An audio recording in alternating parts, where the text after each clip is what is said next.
What is up, YouTube? A poor man's guide to Yu-Gi-Oh here, coming at you with a kind of like a preview video of what's going to be coming out in Shining Victories. The new set comes out on this weekend. It doesn't actually come out; it's just a sneak peek event, which basically you get 5 packs, and you have to pay $20 for them, and it's pretty good. And usually sneak peek packs are much better than actual packs. I remember last time I did Breakers of Shadow, and I got Quaking Mirror Force, another Ultra Rare Synchro, and Infinity, so that was pretty good out of 5 packs. So I more than definitely made my money back, and sneak peek prices are so much higher than when they actually get released. It's just crazy. So I'd recommend selling that stuff then, because remember, like Infinity was almost $70 at the sneak peek, and now it's sitting at like 20. So just sell when you get a chance is my opinion. So, first off, we have 2 new Despot cards. Basically, Despot 9 is your big beater card. During your main phase, you can have this Guardian attack equal to the combined attack of all Despot monsters you control, which is really good, but it's only during your main phase, so, it's alright. If you're going to go for an OTK, this is probably the best card to do it with.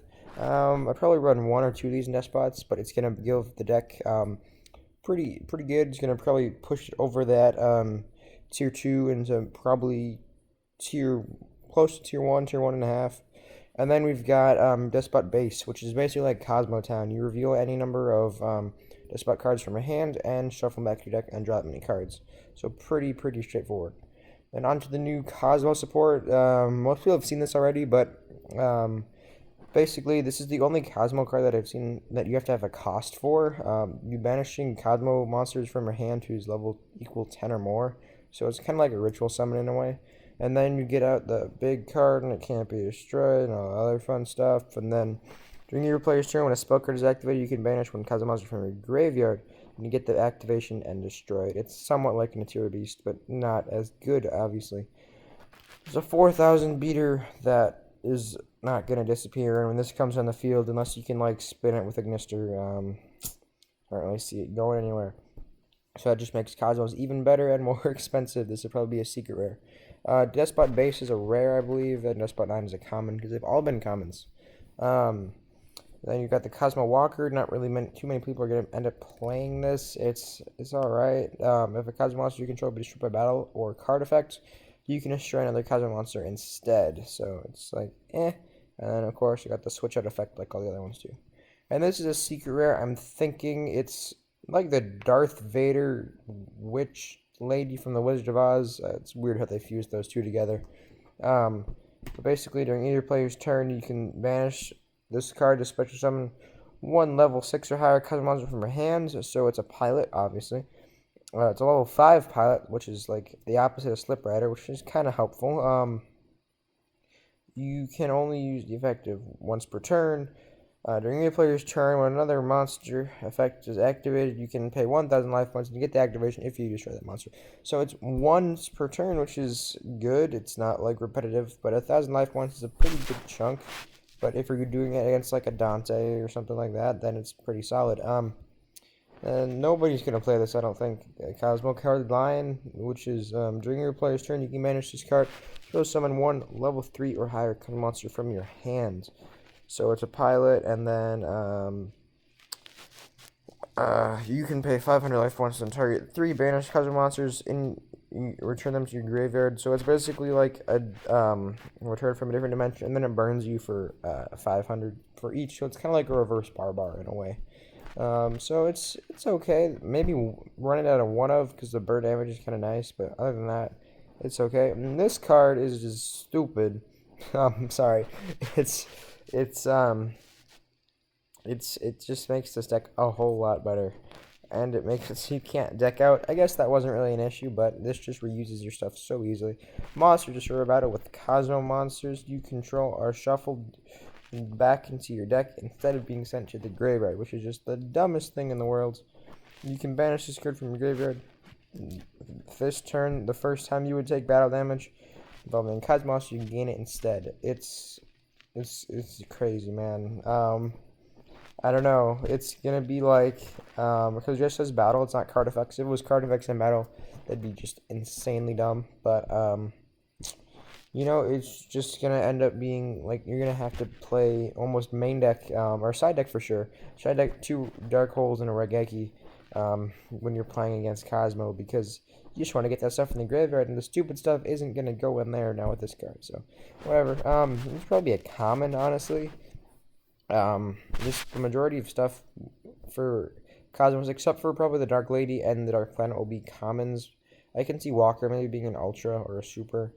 Yeah, and then new card, Red Eyes Toon Dragon. We've been waiting for this for a little while. Dark Illusion will probably have the Dark Magician Toon guy. So yeah, we finally got Red Eyes. Once per turn, you can spell summon one Toon monster from your hand, ignoring its summoning conditions, except itself, which is kind of a pretty good effect, honestly. Not that bad of a card. Of course, we got our new Mirror Force. We get Rippling Mirror Force. This card is great, again, against Cosmos, because, this is just when your stuff gets destroyed, but when they're attacking you, it's a lot easier to have all their stuff get shoveled back, which is very helpful, and it doesn't target. So, always good. When opponent's monster declares an attack, shuffle all attack position monsters your opponent controls into their deck, which is just pretty good. I guess it's being an Ultra. I don't know if it'll be a secret, but we'll see. Next, we've got the new Blue Eyes support. I'm not sure on how many of these are going to be in there. I know for sure the Alternative and the Spirit Dragon are going to be in there, and the Ancient White Stone. That's what I know so far. Definitely could change, but that's what I'm thinking. So the Alternative Dragon cannot be normal summoned or set. Can be special summoned by revealing a Blue Eyes White Dragon in your hand, and you can only special summon one Blue Eyes Eternal Dragon per turn. This card's name becomes Blue Eyes White Dragon while it's on the field. So when this is in the graveyard, once per turn, you can target one monster your opponent controls, destroy it. This card cannot attack. So it's basically, I don't know, it's kind of like a break sword because you can just destroy stuff. But it's not like, that's a bad way to think of it. But it's just, I don't know, it's annoying. I definitely played against it. If you go on like Yu-Gi-Oh! Pro and go on multiplayer on Checkmate servers, this deck is everywhere, and I'm gonna be coming out with a video probably later this week on how to beat Blue Eyes. There's a really, really, really good deck, or a really good deck to play against it. It's not like a good deck, like a tier 1 deck, but it's a kind of a rogue deck that'll be very good against it. I'm just gonna post that probably on Wednesday. And we got the White Spirit Dragon. So this card is treated for a normal summon. This card is treated as a normal summon while in the hand or graveyard. When this card is normal or special summon, you can target one spell trap your opponent controls, banish it, which is really good. This can be Pendulum Scales. This can be, I don't know. It could be Anti-Spell Fragrance. It could be anything annoying. During either player's turn, if your opponent controls a monster, you contribute summon this card by special. You can contribute this card to special summon one Blue Eyes White Dragon from your hand. So basically, just going to flood this field with Blue Eyes, and it's going to be annoying, and a 3000 beater that is just a normal monster, it's pretty good. Even though it doesn't sound very good, it's pretty solid, because you can't, like, veil or do anything annoying to it. Next, we have the Ancient White Stone. Once per turn during the end phase, this card is in the graveyard. Because it was sent this turn, you can summon one Blue Eyes monster from your deck, which is just crazy. You can banish this card from your graveyard, then target one Blue Eyes monster in your graveyard, add it to your hand. So it just pretty much reuses and recycles your deck pretty easily. Then I skipped one by accident, the Guard with the Eyes of Blue.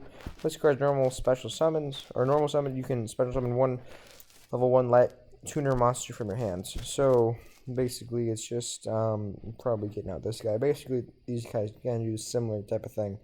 In the Maiden, basically it's already out, but if the Maiden gets targeted and stuff like that, you get special Blue Eye stuff. So it's just using level 1s to get out bigger monsters. So 1-for-1 probably pretty good in this deck. And then on for the extra monsters, we've got, first off, we have Assault Blackwing Chidori, the Light Rain. This card is synchro summoned using a Blackwing monster as material. It is treated as a tuner monster, so you can make your big beater monsters. Like a level 7 tuner, that's pretty cool. This card gains 300 attack for each Blackwing monster in your graveyard, which is always very helpful. This card when this card is destroyed by battle or sent to the graveyard, destroyed by anything, sorry, you can target one winged beast synchro monster. And then, so basically what it does is you can special summon one, when it's destroyed, you can special summon one winged beast synchro monster from your graveyard except itself. So if you already used a synchro monster and turned it in the graveyard, lets you get out another one, which is pretty good, and it doesn't negate its effect. There's no penalty for doing it, which is very helpful.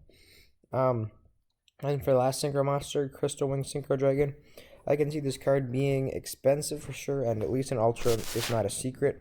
Once per turn during either player's turn, when another monster effect is activated, you can get the activation if you destroy it, which is good, and then if you do, you get that monster. This monster gains that attack until the end of the turn.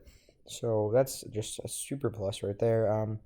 Once per battle, if this card battles a level 5 or higher monster during damage calculation, only this card gains attack equal to the attack of the monster currently battling itself. So, and then it's only during damage calculation. But that card is just crazy good. There's really, you can only like destroy it with card effects because it's just going to get in the way over and over and over again. But really good. And then one more thing that was not on Yu-Gi-Oh! Pro is Drifting Ghost and Winter Blossom. This card is going to be amazing in the mirror match, like just insane. So basically, it's like a new Ghost Ogre. Ghost Ogre was like $60 before it got reprinted. So this card is going to be really expensive. I'm thinking a secret at least. I know it's got an ultimate rare on the right here, but I don't think that's a real picture of it because I'm pretty sure they got rid of ultimate rares. But it's a tuner. It's a zombie. So same stats as Ghost Ogre. During either player's turn, if your opponent controls more monsters than you do, you can discard this card to reveal one card from your extra deck. Then look at your opponent's extra deck, and if they have cards with the same name as the revealed card, banish all copies of that card from your opponent's extra deck. You can only activate the effect of Drifting Ghost and Winter Blossom per turn. So that is just crazy against the mirror match, like you're playing PK Fire, activate, reveal Dante, banish your 3 Dantes. That'll be just really good. Or you can do it with, yeah, you probably want to do that because you wouldn't want to do it to Beatrice. If you did it to Beatrice, it's okay. If you Dante, they still can't use the Beatrice. So our card's going to be amazing. It's going to be expensive. It's going to be, I don't know. The reason it's going to be really expensive, so I don't know if a whole lot of people are going to play it, but it's just a really good card. So, I mean, those people out there playing Cosmos or whatever, if you got a bunch of money to throw around, definitely think about this card. It's going to be amazing. And mirrors are just, if you know what you're playing, then that helps too. Obviously, won't be good against Monarchs, but yeah. Thank you for watching. Be a bro. Subscribe down below. Leave a comment about what you think of the new cards coming out. Also, let me know if you're going to go to the sneak peek and if you want me to post me opening the packs, because I will certainly do that if you want me to. So, yeah. Thanks for watching.